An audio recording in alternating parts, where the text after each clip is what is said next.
In 2022, OpenAI launched a revolutionary artificial intelligence platform called ChatGPT. In just 6 months, this program has revolutionized both the small business and creative marketplace. So the question is ChatGPT good for business? Let's get into it.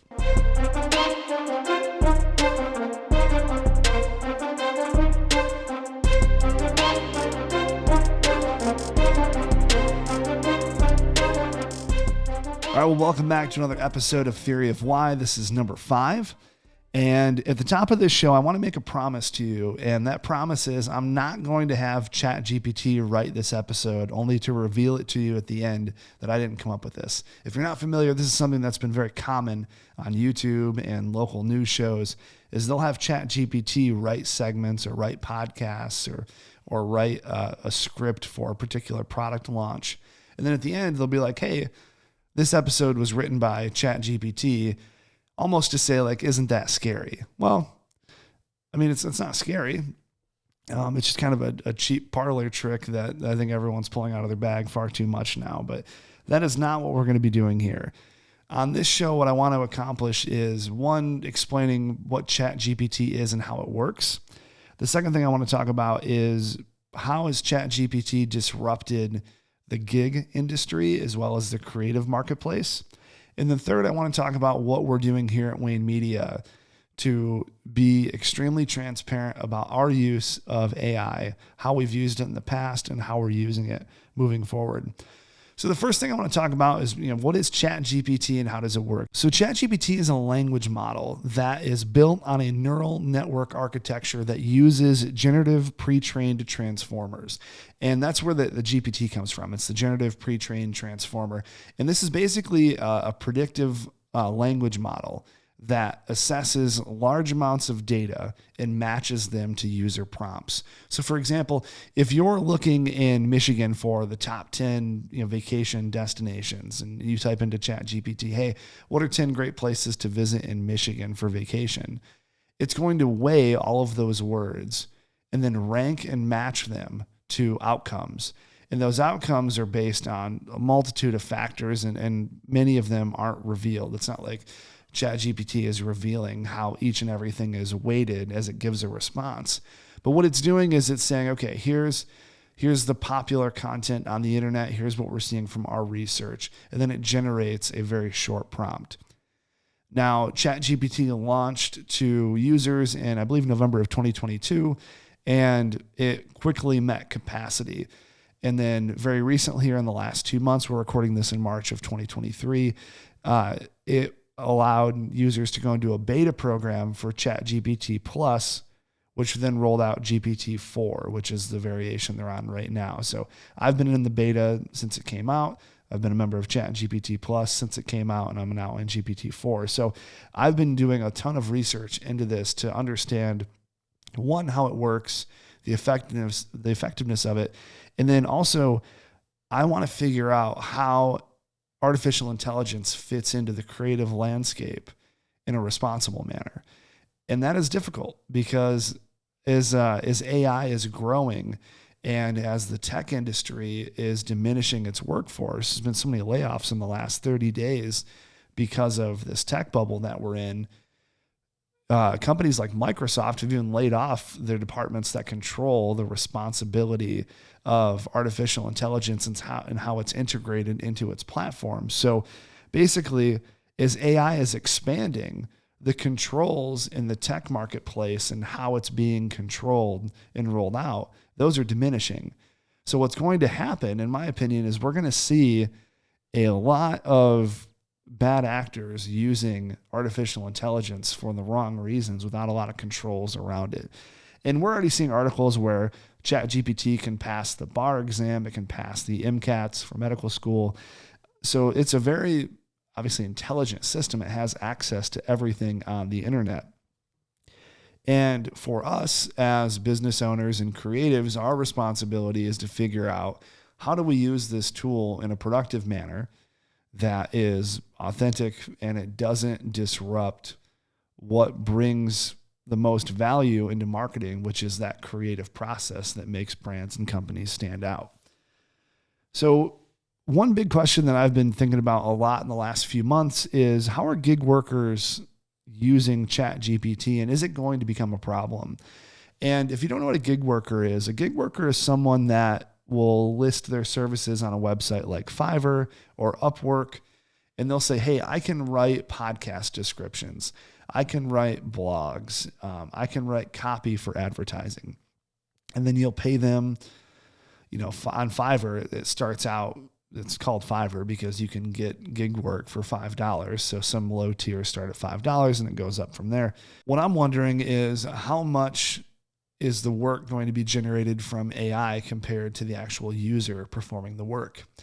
And you might say, well, who cares? Who cares who's performing the work as long as the work is done? And the problem that I have is that it's very difficult to say, is this work going to be plagiarized if no one's checking it? Is it going to grab it from an article that is in its full form, and then when you copy and paste that and submit it as a blog on a website, is it going to get copyright infringement? Is it going to get struck by Google's SEO algorithm for being duplicated content? These are all things I worry about when it comes to artificial intelligence, because I want to make sure this process at the end is as human driven as possible. And for me, I think AI is an exciting tool, and there are so many different applications that we can use this for. And I'll give you a quick one here. So we run a podcast studio here. We have, a number of podcasters that come in weekly and record shows. And one of the things that takes a lot of time is writing descriptions for those episodes. And something that's exciting to me about this is we can put in the type of guest somebody had, the format, and a couple of bullet points, ask ChatGPT to write a description based on that criteria, and we can have a really good model of what that episode description should look like. But that's all it is. It's a model. In no way, shape, or form would it be acceptable to me for someone to copy that description, paste it into the podcast hosting platform, and then make it acceptable. To me, that's irresponsible. And it's largely not your work. So you can't copy and paste things and pass them off as your own. That's when you get into the plagiarism, even if a computer wrote it. So what I think is helpful is using ChatGPT as a model. So it has a really good structure. So let's go in there and add in elements from the podcast to make that sound more like the description. It's similar to if you open up Microsoft Excel for the first time. On the top bar, you're going to see templates. Now, would you ever grab a template and just submit it to your boss? It's like, yeah, here's the finance report. I copied and pasted it right from a template. Well, no, you're going to customize that template to make it your own, to make it represent your company, or in this case, that podcaster. So to me, this is an excellent model that we can use to generate templates that can help make the workflow for largely anything more efficient. And blog writing is a really good topic for this as well, because what I'm seeing on websites like Fiverr is people are now reducing how much they're charging for blogs because of the time that they're saving using artificial intelligence. But the problem is, if you write a blog from AI and all you're doing is copying and pasting it, you're missing a lot of key components to what makes blog writing effective. If you're writing blogs to generate meaningful organic traffic from search engine optimization, those blogs have to be configured in such a way that make them readable to Google. They're authoritative, they're original, there's images, there's things to keep the users engaged. And Google's algorithms are so precise. Last fall, we saw a significant decline in a lot of major websites' SEO because duplicated content was coming out from one content house and going to 10 companies. This is super common with lawyers. Lawyers will hire content houses to write their blogs. So they might write one blog on tort reform. I don't know. And then they'll distribute that to 100 lawyers, and all 100 lawyers will then copy and paste that onto their website. What Google's algorithm update did was it favors original content that's non-duplicated.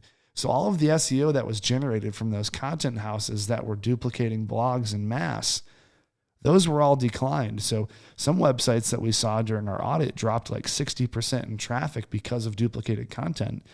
So now more than ever, specifically talking about search engine optimization, Google's looking for original content, which is why I've always been a proponent of taking media platforms like podcasting, transcribing them and adding them to a website, because there's no way that there could be any duplicated content from taking a podcast like this and uploading it as a blog once it's transcribed. It's absolutely original. There's a lot of things people are concerned about when it comes to artificial intelligence, and some of those things are valid, and I think some of those things are invalid. And some of the things I think are invalid when it comes to creative outlets specifically is I don't think AI is going to put people in the creative marketplace out of a job as a rule. I think that what we're going to see here is AI is going to be a very helpful tool in someone's back pocket to make them more effective at being a creative. Very much the same Adobe Illustrator allowed people to go from, hand drawing to digital drawing. That's just another tool. Is it going to do the drawing for them? Well, if you're following Midjourney, it very well could do that drawing for them. But again, Midjourney is a visual AI platform where you can put in a prompt, and I'll put up a prompt that I had earlier on here. But basically, I just said, draw a picture of a fox sitting inside of a speakeasy drinking bourbon, and I'll have Julia put that up on the screen here. But so you can see the detail that platforms like Midjourney AI can go into. But again, it's missing that creative element. What are you going to use this for? What's the application for it? How's it going to be distributed? These are all questions that need to come from a marketing and creative mind that AI can't necessarily tell you. AI doesn't understand your business model at a granular level and can tell you how to leverage the things that it's giving you, right? It's almost like, if you look at AI kind of like a great recipe card, like it's telling you everything that you should have. Your blogs, your advertising, your podcast descriptions. But it can give you all the ingredients, but it can't make the dish for you. It can't put that soup together for you. That's something that a human still has to do. And that's how I look at our job as creatives, is we're very much the chef using all of the tools at our disposal to make something excellent for the end user. And AI scares a lot of people in that it's going to remove jobs, and it's going to take jobs away. And there's been a lot of AI, and we'll just call it automation. We'll put it under a bigger banner of automation that's taken place. And you can look everything from the Industrial Revolution to an earlier episode we talked about the assembly line. These are things that made businesses more productive, but it allowed them to open up new jobs and new areas so they could keep investing in things like research and development to keep the business moving along. And there's no difference here with the creative marketplace. Is artificial intelligence is going to accelerate what people are doing. And I am not terribly worried about gig workers and people spinning up agencies based on ChatGPT, because what's going to happen is they're going to be getting all of their prompts from this tool, and they're not going to know how to use them. They're not going to know how to integrate them into the marketplace, and they're going to get found out. Customers are going to get frustrated and they're going to leave. So like many other things, the marketplace is going to take care of the problems that AI brings about, because it's going to separate the people that actually know what creative and marketing services look like placed into an integrated market versus people that are just pretending and typing in prompts and passing off that work as their own. So again, it's just a tool. And with all tools, I think you need to have rules with how you use them. And this week I rolled out 5 rules that we're going to adhere to here at Wayne Media. And I thought it'd be appropriate to talk about them here on the podcast. Rob, off the bat, one of the things that I thought about was newscasters. Yeah. That's pretty much, you go to an event, you write a couple of keywords about it, you spit it out, and a guy reads it off a teleprompter. Yeah. Right? That'd be there's a job loss. Right there, you could probably enhance that with one guy using ChatGPT and replacing 3 different people. Yeah, right there. Yeah, and then you might have more people to cover production, or more people to cover, the social media, instead of focusing on like the TV news. So it is absolutely going to eliminate jobs. I have no doubt about that. But I think it's going to open up jobs in other areas that's much more needed in the business. So you're not doing so much manual work, you're focusing more on the bigger picture. And it's not going to be perfect. But I absolutely think this will cause jobs to be lost in the same way that the assembly line caused jobs to be lost, but it opened up jobs in other areas for that particular industry. Yeah, it's almost like another robot. Yeah. Right? When you see the future and your robots, cleaning your house, doing your stuff, well, now it's able to do just another piece of your work for you. Right. Yeah, and it's the same thing that Chris and I were talking about this the other day, because we were talking about summer lawn services. This is a bit of a non sequitur, but we were talking about like how much lawn services cost, and I was like, well, how much is your time worth? And then we broke down the time that it takes to mow your lawn and all of that versus how much you're paying a company. And I forget the total, but the total came out to like $21 an hour or something. And I was like, well, is your time worth more than $21 an hour? Because if it is, then you hire the lawn company. If it's not, then you do it yourself. And that's not a rule that should always follow based on how much your time is worth, because sometimes people just like doing it, right? They enjoy it. And there's really no price on that. But if you're trying to make a decision on things, especially in business, everything comes down to a cost per hour and where your time is spent, because that's the most finite resource you have, are those minutes in the day. Yeah, and there's no shortage of people saying they want to get more time back in their day. Right. And I think one of the nice things that came from COVID is people recognizing how valuable it is to be at home and how valuable it is to not put work above everything. And that's something that, we preach here a lot, is work-life balance, and people not, going so hard in the paint that their home life doesn't matter. And these tools, I think, are going to help to some degree accelerate that. So looking at the 5 rules here at Wayne Media. So the first one is transparency above all. And I'm just going to read off of the memo that I had sent out. And it says, AI is a great tool, but it's just that. It's a tool. We never want AI to do the work for us. It's an inspiration. It's a starting point. We use tools like ChatGPT in our daily workflow in a responsible manner that protects client data and goes through a rigorous human review process. This is something that a lot of people are making mistakes on when it comes to ChatGPT right now, is they're putting in things into the system that are proprietary. And they're asking ChatGPT to give results based on this proprietary data. But once you submit it into the system now has that data on file. So you need to be very careful about what you're putting into the system. So if you're putting in information that is sensitive, you need to make sure that all of that is redacted, that it's all generalized, because once it's into the system, you can't get it back. You can't pull that data back out of the system. And that goes into topic number 2, which is privacy. Anything you type into an AI tool can be used in a future response. Top secret information, even passwords, have been known to be exposed through individuals misusing these tools. So our team is consistently briefed on best practices for security measures to ensure no client data is exposed or given to any AI platform. Number 3 is quality control. So AI can do a lot of things, but it's difficult for AI to generate content in a brand's voice, especially for small businesses. Now, the bigger the data is, if you asked ChatGPT, what Coke's voice is from a creative perspective, it could probably point you in a good direction. But that's why the human review process matters, especially as you're generating content, because everything that comes out of an AI tool needs to be fact-checked, filtered, and modified to be written in the voice of that particular business. And I end this section by saying copying and pasting out of an AI tool is 100% unacceptable for production work. Number 4 is this is not a replacement for humans.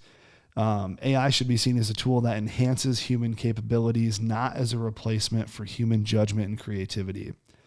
Creative agencies should be thoughtful about using AI for tasks that require deep understanding of context and empathy and even nuance. So limiting the scope of AI applications helps ensure that technology is used responsibly throughout creative organizations. And this is through all organizations, but obviously this is written to my team, and we're a creative shop. So there's people that are using this in the legal field, in the accounting field. So if you're getting answers on tax law out of ChatGPT, you ought to check those against the tax laws on the books to ensure that they're still relevant, and that they're not pulling a law from 1978 that's going to land you in jail. The last thing is never stop learning. So ChatGPT, and as I said in the opening, in just 6 months has revolutionized just my industry alone. More and more people are jumping into this because of the tool, because of the value of the tool of ChatGPT. But what I'm seeing also is for every step that's made with AI, there's a ton more research in articles that are responding to how to use this responsibly and what you should and shouldn't do. And that's going to be the learning process with this tool specifically over the next year, is that we want to make sure everything that we're putting out has been researched and thought through, and there's a process around it. We don't want to just get into the, hey, we can write 5 blogs for $20 because it's going to be all ChatGPT generated. Like, that's not useful content. That's not responsible. And at the end of the day, it's not helpful to the business owner, which is what we're here for. We're here to consult. We're here to make those decisions as if it's our company. And if it's not going to be helpful for the business overall, and we're just using it as a means to make money, and there's no mutual value for the client, then why would we do that?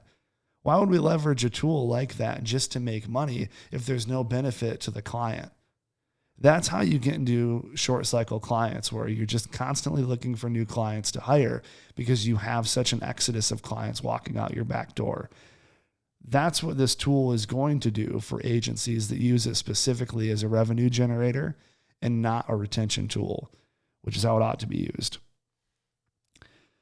So what do you think about ChatGPT and AI, and how have you used it in your business? So if you're watching this on YouTube or if you're on social media, I'd love to hear what you think, the applications that you're using it in. I think we're at the very peak of this. We're at the very beginning of this, not the peak of this. We're at the very beginning, and it's only going to get bigger and bigger as time goes on and as applications catch up with the use cases that businesses want this in. I was talking to Johnny a little bit before we started this about how you can take prompts for images. So you can say, hey, give me 10 great social media posts for a law firm that specializes in criminal law. And then you can then take that and add it into Midjourney and say, generate social media content based on these 10 prompts. And then you can have ChatGPT write the copy for those posts. So you could essentially build an entire month's deck of content, probably in less than an hour, using a combination of these tools. But again, is that going to be on brand for that company? Does it make sense for them to roll that out with no human interaction at all? And of course it doesn't. So that's where you have to be responsible with the tools that you're using. And at the end of the day, an unacceptable answer for me is if someone's like, oh, well, I got that from ChatGPT. How would I have known? You should have checked it. You should have double checked it. You can't just take what comes out of an artificial intelligence system as truth. You have to go and research it. And if you need some examples, just Google times ChatGPT got it wrong, and you'll find a litany of articles talking about things and misprompts that came out of the system. It's not perfect. Hell, on episode 4, last week's episode, I had it generate quotes from Mark Zuckerberg about Facebook. And the main quote that I picked to use from that query was incorrect. He never said it. Someone else said it and it was attributed to him. So you have to go and the only way I knew that was, Julia fact checked me on it when we were going through post-production. And so you have to do those checks, and it's very easy to take information from there and just pass it off. But that human fact check has to be there. So for the quote of the week, I want to highlight something that came out in this memo, and I really liked this sentence or this phrase. And it's something that I really want to pull out and use as the elevator pitch of how we should use artificial intelligence. And it's AI should be seen as a tool that enhances human capabilities, not as a replacement for human judgment and creativity. Now, I'm not the type of person that quotes myself, but I think in the context of artificial intelligence and how we ought to use it, I really like this as a 15-second, top level thoughts on how AI and human judgment should work together. And lastly, as we finish up, this is a really impactful proverb, but it's short in its scope here. It says, it's Proverbs 18:15. It says, an intelligent heart acquires knowledge, and the ear of the wise seeks knowledge. And in the Bible, and even in philosophy, there's a lot of dichotomies between knowledge and education. Like, you can know something, but do you know how to apply it? And that's where you need to focus on, what is the application of this knowledge that we're gathering, or what's the application of this intelligence that we have in front of us? So if we have all of these systems at our disposal and we're just regurgitating it ad nauseum, that's not helpful for anybody at all. There needs to be a knowledge and application need to be sought after in this process, and very rarely is it. So if you're not going after the application of these systems and you're largely focusing on volume of data sharing and information, it's going to be a low quality and no one's going to care. And you can say the same thing about how we handle media today and social media, and how we blast out articles and we get all frustrated about headlines, but we never actually seek the application of the data that we've been given to us. We just react. And that's what happens in most businesses. Is it's very fly by night. We do it for the dollar, and it's not long for this world. And I say that a lot because it's true. The majority of small businesses don't exist after year 5. And the reason behind that is not financial. It's emotional. It's relational. People get far too transactional, and they don't think enough about the end user, the person. They think largely about themselves. And that's what I want to break down in this podcast as a theme, is why things work, why they don't work, and how we can apply them for the betterment of business. So hopefully that was helpful. Artificial intelligence is a huge topic. I'll probably do more episodes on this and bring in some guests that have far more knowledge and practical experience in it than I do. So hopefully that was helpful for you. We'll catch you next week. Take care.